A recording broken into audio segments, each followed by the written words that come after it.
Greetings and welcome to my dear Aquarius friend. The 11th house is open. This is Ron from the channel called Tarot of the Twin Sun. I am your reader, and this is a mid-month November 2020 check-in for the energy of Aquarius. The 11th house is open. The three portals are designed for the implementation of advice or guidance when it comes to karmas or modes of behavior between you and a significant other, or within yourself, essentially, because it's the 11th house. Usually it has to do with organizations or humanity in general. So human behavior is highlighted. I welcome you, and I call in the energies of Saturn and Uranus to help guide this reading in particular.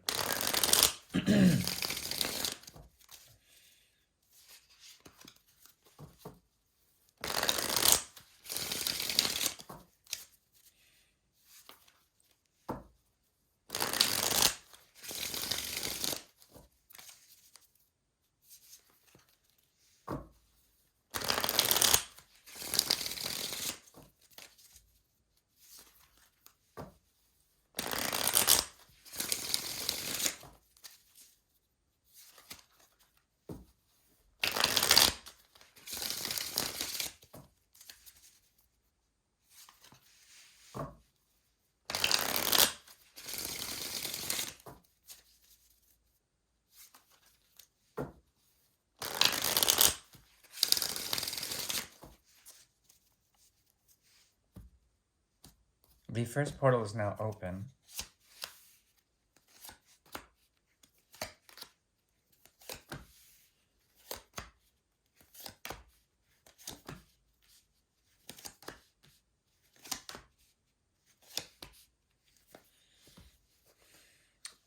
Okay, so it seems to me that you may be working hard in particular.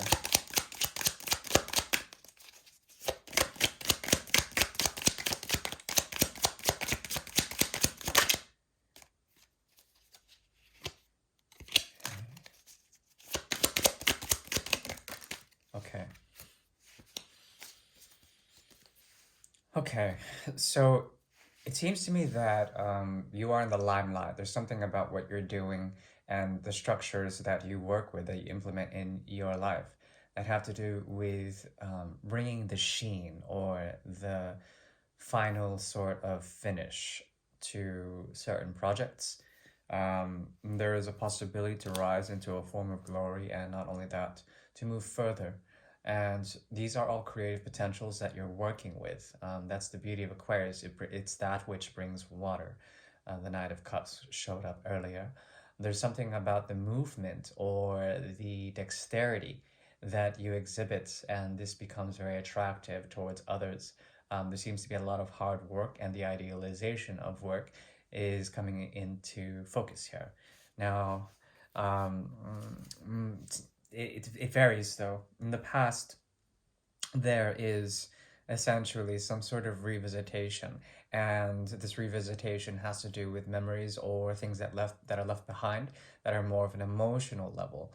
And you tend to do this often. The Six of Swords is the card of Aquarius, in my opinion, and its loftiness has to do with essentially the humanitarian preservation of integrity. Okay, integrity of the highest degree. And there's something about you that in the past had to revisit these in order to dominate them in some sort of way, overpower them, or at least come into control of these waters that have been left behind. Okay, water is all about potentiality, emotional potentiality.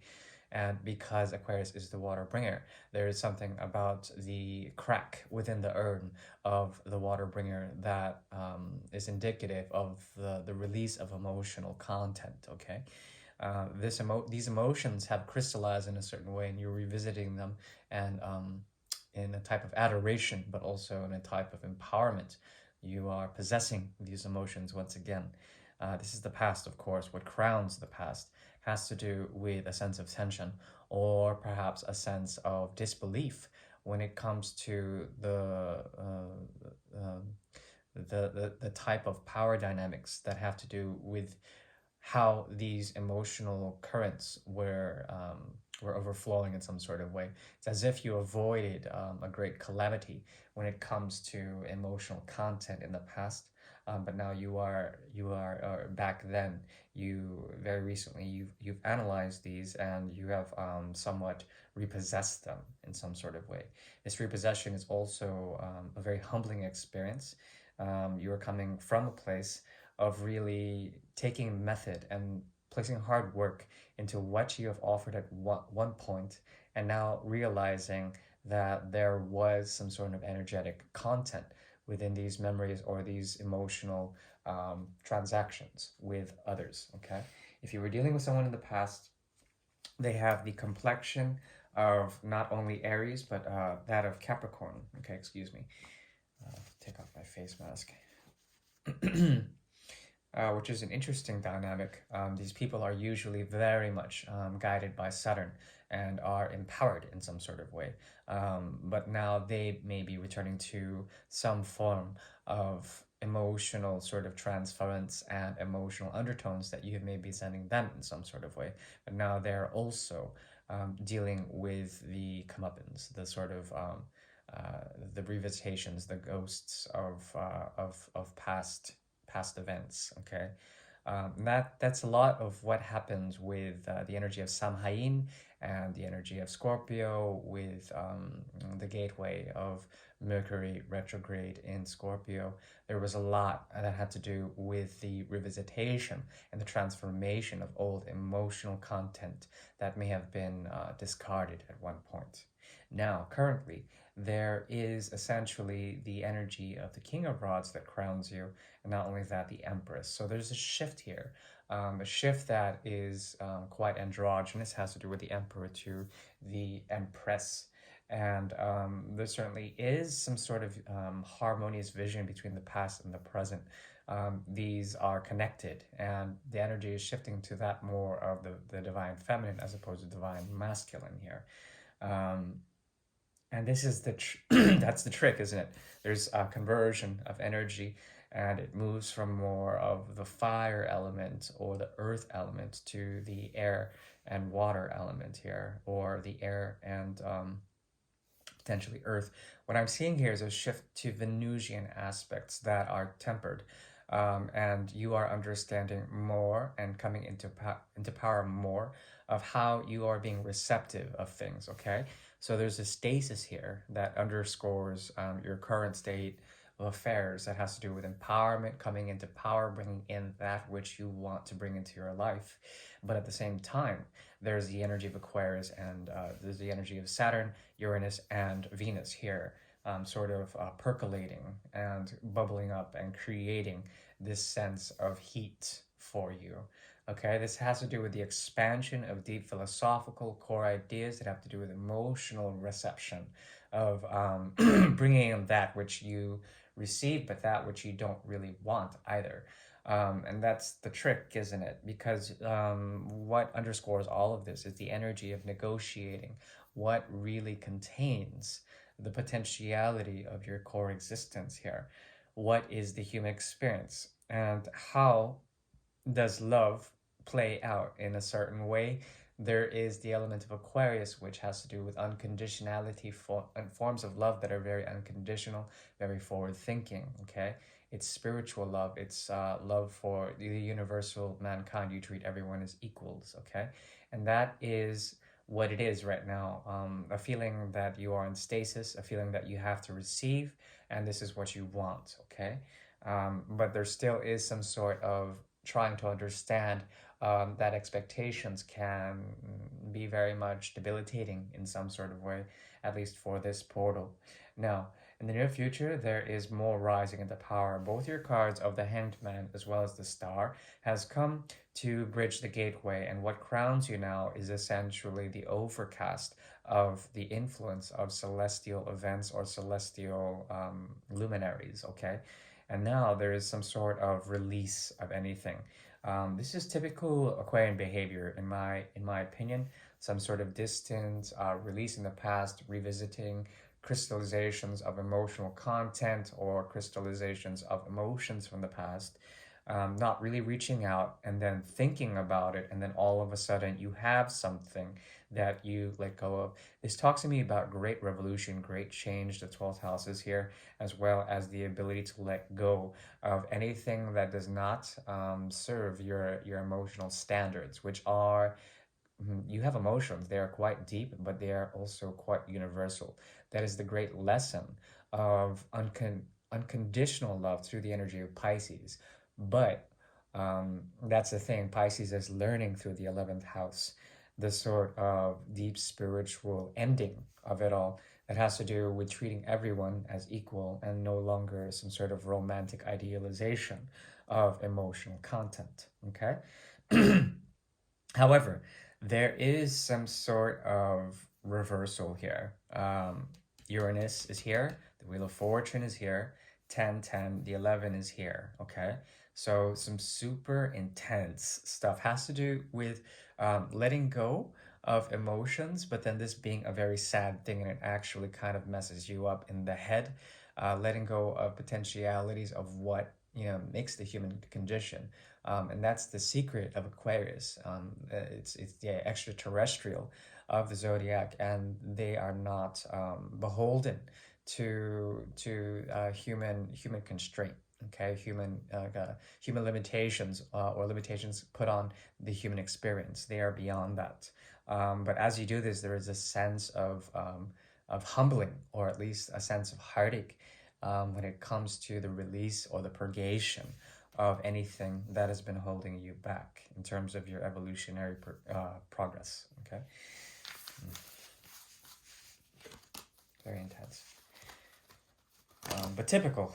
That was the first portal, and I don't mean to call Aquarius as typical. It's just I think that's the thing.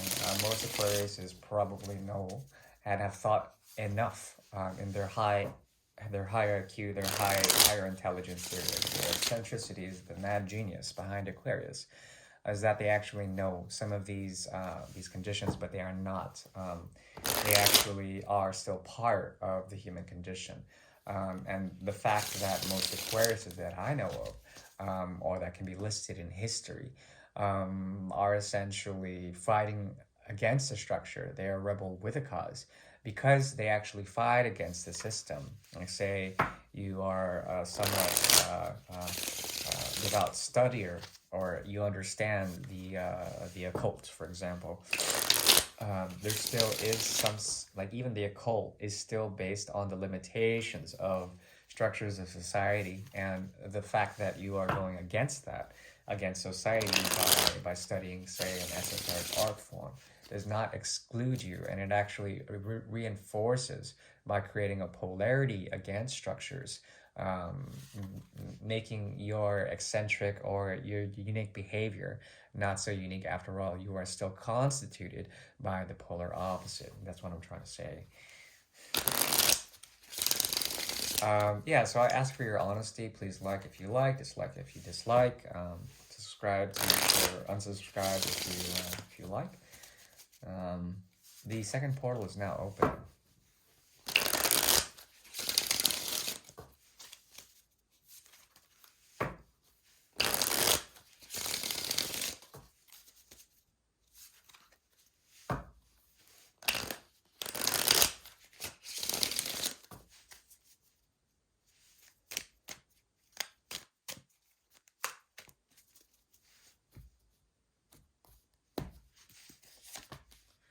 Okay, interesting. Okay, the influences of Saturn are strong in this, and there may be something within the details that's proving very difficult. You are essentially making a choice, and it's between two polar things, two opposites. As I've mentioned before, the beauty of Aquarius is that it can multitask. It can definitely be in between places or in between spaces and never be sort of pigeonholed into one thing. And that's the beauty of Uranus. There's something very Saturnian that's got a hold on you right now, and you are sort of challenged according to the energy of Uranus or the energy of the moon.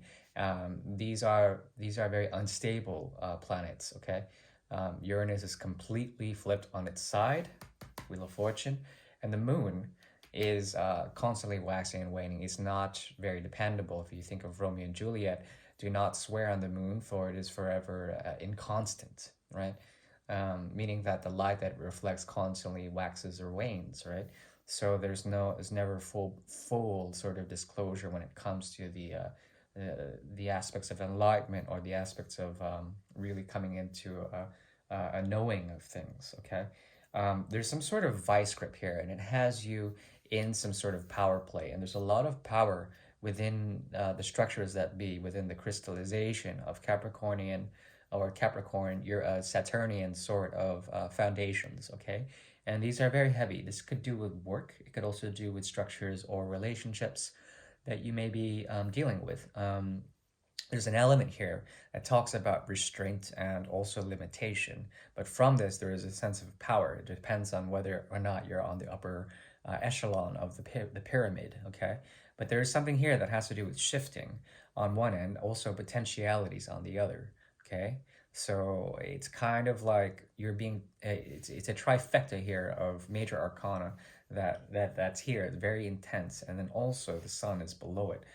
So there are because the sun is below it, there's essentially some sort of parallel existence that could be equally illuminating.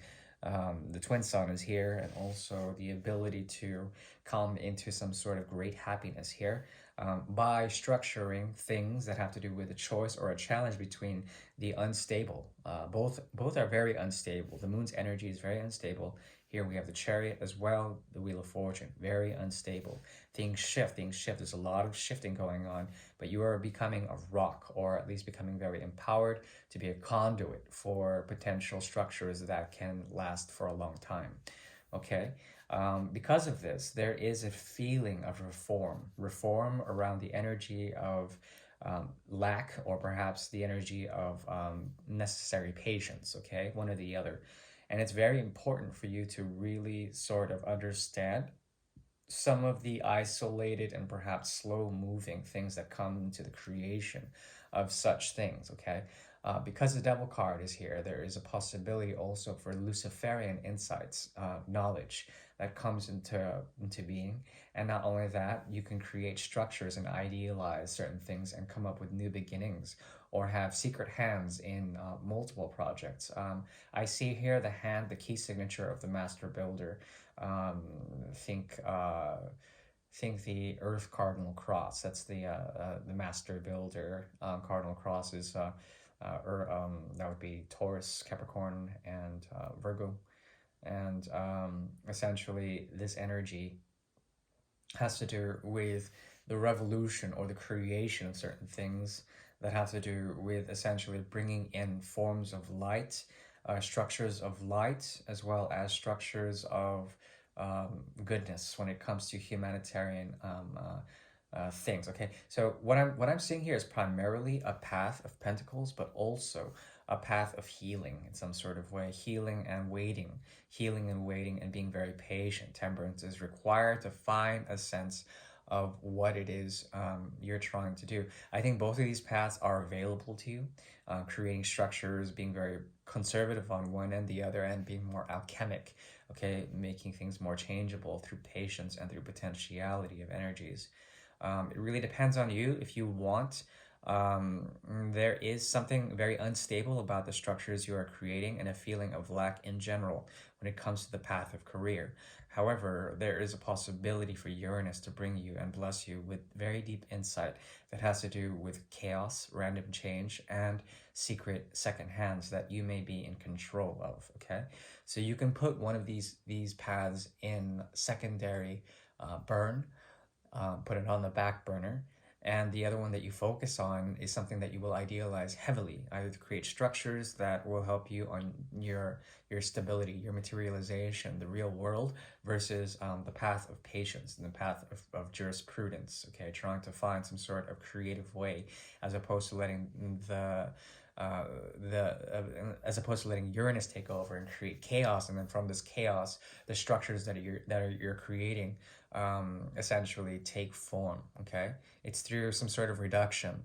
Right now, you may feel like you are isolated in this power dynamic, and you are just a cog in the wheel. But there's a potentially some sort of deep shift that could do with the division and the release of tension of some sort of way. Um, Revisiting also old types of communication when it comes to these two different paths may help, i.e., emails or texts, or anything that a friend said or something like that could help. Look to technology. That will be a very good outlet for whatever that reading meant. That was a very esoteric portal. That one is closed. Oof. Okay. Yeah, so I invite you to like or dislike to your liking, and subscribe if you will. Thank you. If you would like a private reading, I am available in my About section. Thank you, my dear Aquarius. The 11th house is open. The third portal is now open.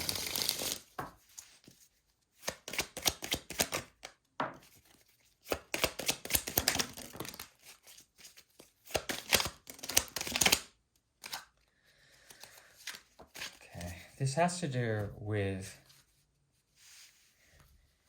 stasis and not being very comfortable in the feeling of stasis. There are challenges here that have to do with some sort of, yes, some sort of illusion or delusion. 7, 8. Yes, that moves. It moves. There's a secret here that has to do with your journey and releasing certain things, no longer requiring, say, certain things that you've invested in already, some sort of creative path. But now you are sort of trying to understand or make a choice to one or another. One has to do with facing tension, facing contention, or facing friction with others, versus going in within yourself, but then also knowing that you can be very drunk upon your own power or your own sort of energies when it comes to emotional memories or emotional creations, potentialities of emotion. There's a very creative period on one end and then one of tension on the other. There are very deep and Venusian, Scorpionic Venusian undertones, and there's a cloud that surrounds the tension outside. You have a choice between both of them. You're coming out of a state of good health, but also over relaxation or over restfulness. So there's like this energetic sort of pulse that pushes you out of your stupor, or perhaps your daydreaming, or perhaps some sort of dream sequence. As you awake, there's a choice to make, and it has to do with contention with others and trying to understand some of the more very deep, intensified polarities between you and others. And there may be many others. These are all sort of sources of tension for you, and you feel like you want to depart and transform away from them. But your intuition is telling you to move forward and to go in a passive-aggressive stance in order to move and find your sense of peace within all of this. But as you do that, there are emotions that you have to confront even in your isolation. So there is a type of truth that is evolving out of this. The Two of Swords emerges, and there's a sense of the student here. If you have any friends that are Gemini, or perhaps if you have placements in Gemini, I would recommend looking into those, because those are things that might catalyze you into understanding why you're trying to abandon certain choices, and eventually you could transform beyond these, but it's only through the energy of Aries and through the energy of tension with others. The other side is more your MO, your modus operandi, which is more detachment and seeing from a distance what things are, but then also in this isolation, being tempted into going into the potentialities of those visions or of those emotions or of those creations, and trying to make sense of it, trying to protect yourself also from yourself in a way. There's a very passive-aggressive stance, as I've mentioned. So it's the energy of Libra and Aries, and the harbinger of all of this is the energy of the student through the energy of the third house, and Mercury through the energy of Gemini, okay, which is the lower echelon of the tripartite air cross, okay? So, yeah, Your energy is missing here. I would say that the Eight of Cups, which is also missing here, is a big part of this, okay? Because we have the Seven to the Eight to the Nine of Cups. The Eight is the missing card, and it has to do with something that you've left behind that you can revisit. At like with this first portal, these crystals of the past, these emotional liquid crystals of the past, and these can be observed in a very cool and detached manner, in a very healthy way, in order to release something and find the vehicle of your existence and move forward with that. My dear Aquarius, this is Ron from Tarot of the Twin Sun. I do thank you. Goodbye.